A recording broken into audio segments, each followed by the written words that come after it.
Good morning, Americans. This is your favorite alien and Bubba here on Tuesday, December 17th. Wow, a week from now is Christmas Eve, huh? Ooh, time flies. Anyway, wanted to do a special note to all you climate changers, whether you're in the United States or planet wide.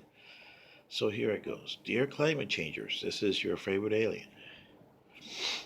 You do know you got a impossible task in front of you trying to change not only the perception of climate change on your country's governments and change the way you do business.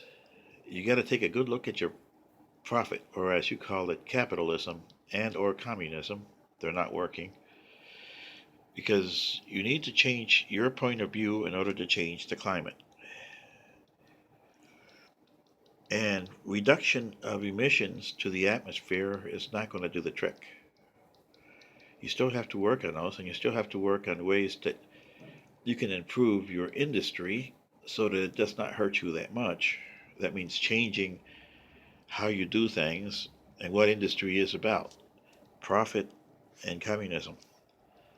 Also, with the system that you got right now, may I make the following suggestions? The Americans withdrew from the Accord of Paris, the Paris Accord, which is trying to reduce emissions.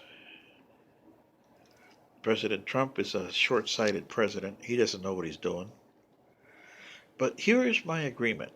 And the Americans, with the next president after President Trump, which I hope there'll be one in November, uh, get back into the accord and do this. The top three superpowers, that's United States, Russia, and China, take 0.03%, that's about $3 billion, each of you from your military budget for 10 years. That's $30 billion. And create a fund. The other major powers, which would be France, Germany, Britain, $500 million a month or a year for 10 years. So they're giving up $5 billion.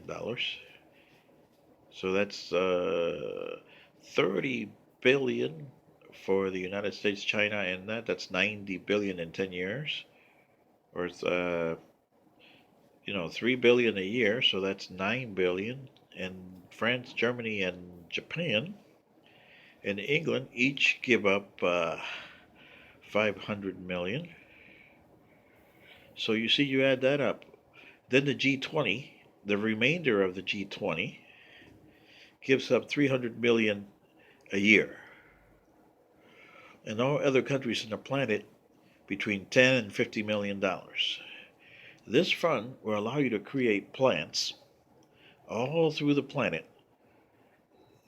that will filter the air, the atmosphere, I mean, and hold back the bad gases. Now, that creates a problem because you need to know what to do with these gases. You just can't store them.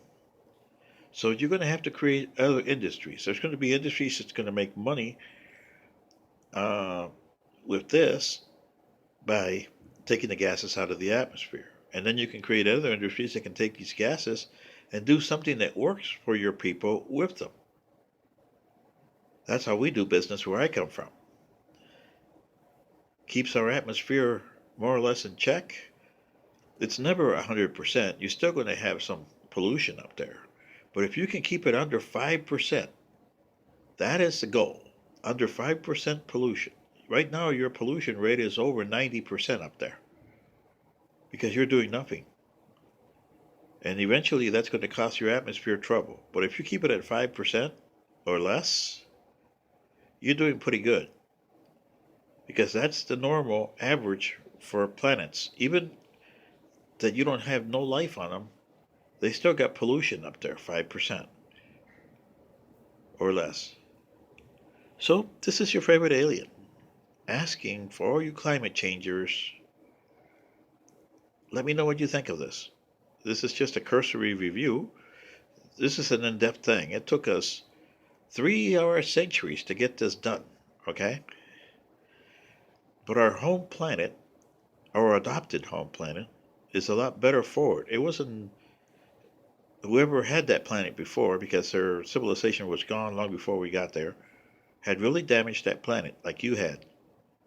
But we had no choice, and that was still a livable planet. Our ancestral planet, well, they blew themselves up, as I told you. So, what do you think, Americans? And Terrence? This is your favorite alien, and bye bye. Good day.